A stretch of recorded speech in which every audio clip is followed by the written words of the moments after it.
मिट्टी का लौंदा गुरुवर मुझे सुघट है बना दिया।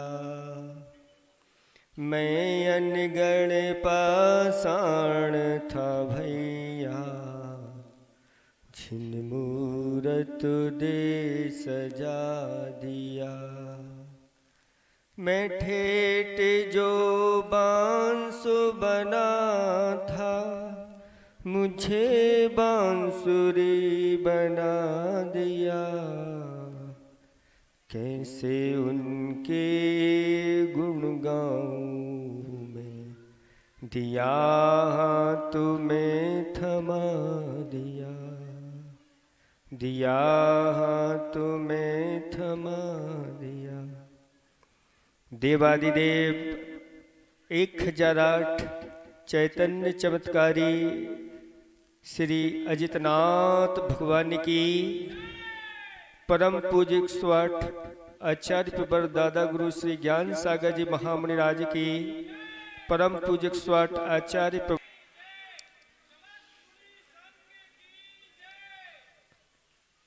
धर्म स्नेही भवात्माओं, अभी अभी एक दंपत्ति आए जिनके बारे में बताया कि वह भगवान के माता पिता बने। आज इस कलिकाल में साक्षात भगवान के माता पिता तो नहीं बन सकते, स्थापना निक्षेप से बनने की प्रक्रिया आज भी खुली है और वह भी अपने आप में कम नहीं है। लेकिन भले माता पिता साक्षात भगवान के नहीं बन पाए, लेकिन इस कलिकाल में साक्षात भगवान जैसे ऐसे निर्ग्रंथ मुनिराज के माता पिता बनने का अगर सौभाग्य हो जाए तो आज इस कलिकाल में भगवान के माता पिता से भी कम नहीं। ऐसे ही श्रीवती,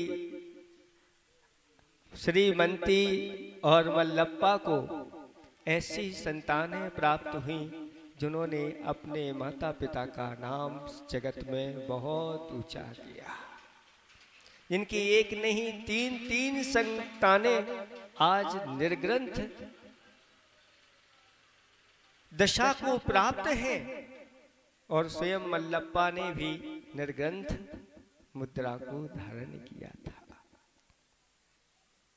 आज का दिन आषाढ़ शुक्ला पंचमी इस जैन जगत के लिए एक शान के रूप में वह जगत में प्रसिद्ध है। जो आज आचार्य भगवंत की मुनि दीक्षा दिवस हुई थी, दिवस मनाया जा रहा है और वह एक हम लोगों के लिए वरदान बन करके हमारे जीवन में आया है। आचार्य भगवंत ने आज के दिन दीक्षा धारण करके और अपने गुरुदेव के भी गुरु बनने का सौभाग्य प्राप्त किया। किसी ने ज्ञान सागर जी महाराज जी से पूछा कि आपने इनको बड़े बना दिया, इनमें क्या विशेषता थी? तो ज्ञान सागर जी महाराज ने कहा कि जो अपने गुरु के गुणों को आत्मसात कर लेता है और गुरु से भी बढ़ चढ़ करके जिसकी चर्या होती है, वह गुरु से भी बढ़ करके उनका भी गुरु बनता है।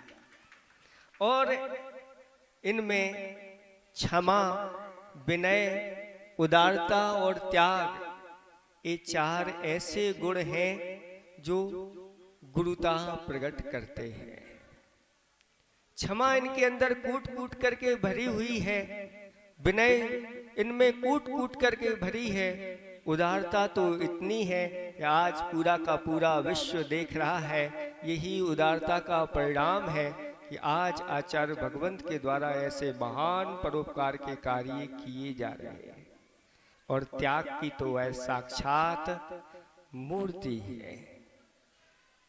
इस कलिकाल में जहां विषय भोगों की प्रधानता है, यह शरीर अन्न का कीड़ा बना हुआ है, और ऐसे में निर्ग्रंथ वेश धारण कर लेना ये बहुत बड़े अतिशय की बात है। आज और क्या अतिशय चाहिए? आप कहते अतिशय दिखाओ, ये सबसे बड़ा अतिशय है इस कलिकाल में।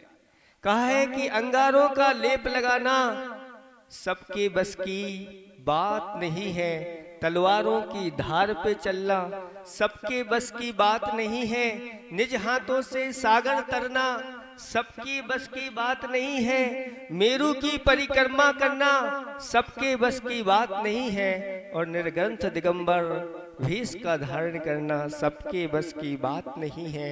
ये बिरले ही होते हैं जो ऐसे वेश को धारण करते हैं, जिनकी चर्या को देखने के लिए जैन अजैन सारी की सारी समाज उमड़ पड़ती है, किसी को बुलाना नहीं पड़ता। अभी आचार्य भगवंत का बिहार चल रहा है और उनके आगे पीछे गाड़ियों की लाइन लगी है, ट्रैफिक है, इतनी भीड़ है।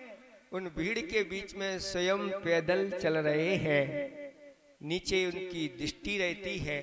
जैनेतर लोग देख करके, एक बार ऐसे इस दृश्य को देख करके एक जैनेतर ने कहा कि आज मैंने ऐसे अतिशयकारी संत देखे हैं, गाड़ियों में बैठ करके घूमने वाले संत तो बहुत देखे हैं, लेकिन जिनके आगे पीछे तो गाड़ियां चल रही हैं लेकिन स्वयं पैदल चल रहे हैं, ऐसे अतिशयकारी ये संत, ऐसा लग रहा है कि साक्षात इंद्रपुरी ही यहाँ पर उतर आई है। और जब आचार्य भगवंत शिखर जी की यात्रा के बाद कलकत्ता हावड़ा ब्रिज से पार हो रहे थे, उस समय अखबार में एक हेडिंग निकली थी कि एक ऐसा अद्भुत संत देखा जिसको लाखों की संख्या में लोग देख रहे थे, और वह हावड़ा ब्रिज पर वहां पर जा रहे थे, लेकिन वह किसी को आंख उठा करके नहीं देख रहे थे। यही तो उनकी निरी था जो जगत को पागल सा बना देती है।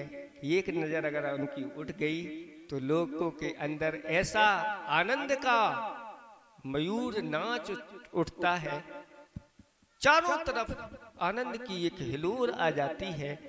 ऐसे आचार्य भगवंत जिनका 54वां ये दीक्षा दिवस हम लोग क्या पूरा का पूरा भारत वर्ष मना रहा है। और आचार्य भगवंत जब भी कोई अपनी बात रखता है तो उस बात को बड़े गौर से सुनते हैं और बहुत कम शब्दों में उत्तर दे करके सबको संतुष्ट कर देते हैं। एक बार बीनावाड़ा की बात है, ऐसे ही मुनिराजों का दीक्षा दिवस बनाया जा रहा था।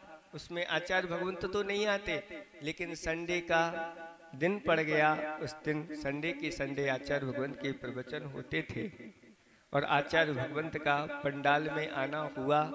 सभी लोग इंतजार कर रहे थे, खचाखच भीड़ भरी हुई थी।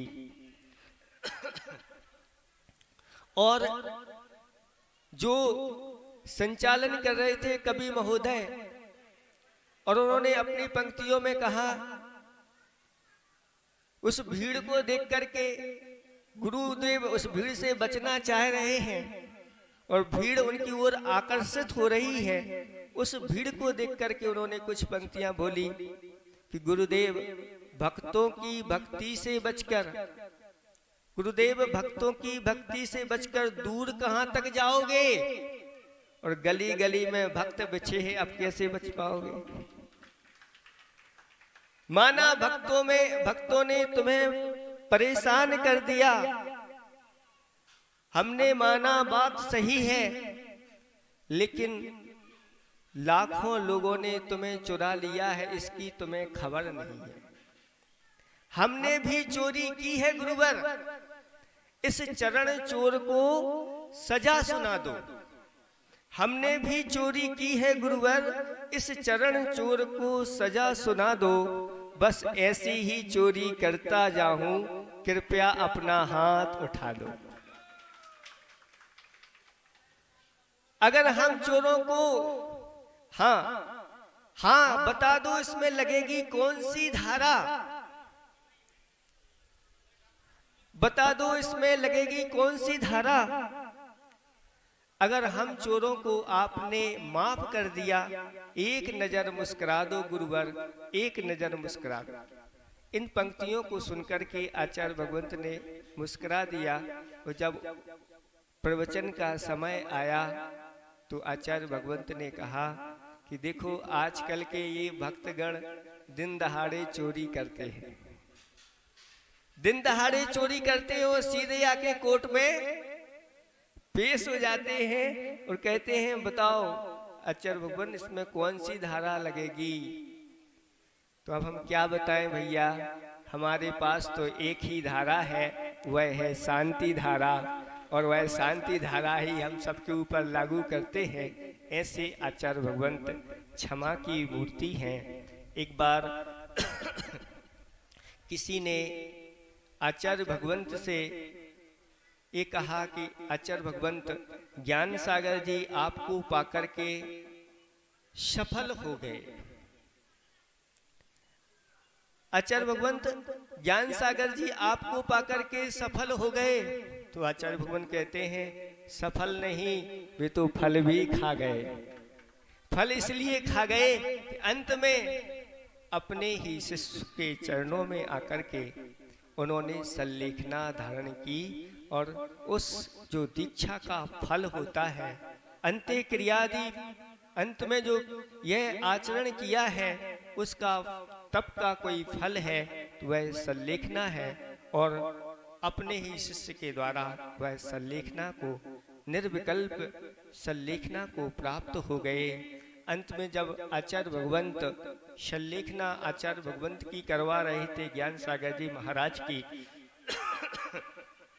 उस समय उन्होंने अपने गुरु से महाराज से कहा कि महाराज आप तो अब उस छोर पे हो और मैं इस छोर पे हूँ, यानी आप अब जाने वाले हो, आप उस छोर पे हो और मैं इस छोर पे हूँ, आखिर अब आगे क्या होगा। तो ज्ञान सागर जी महाराज ने कहा कि और छोर ये मोक्ष मार्ग में कुछ नहीं होता, तुम तो बस श्रद्धा और समर्पण की डोर से बंधे रहना, तुम्हारा सब काम सिद्ध होता चला जाएगा।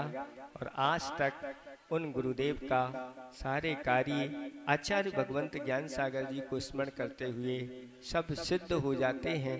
और आचार्य भगवंत कहते हैं ये तो सब मेरे गुरु ने ही किया, मैंने कुछ भी नहीं किया।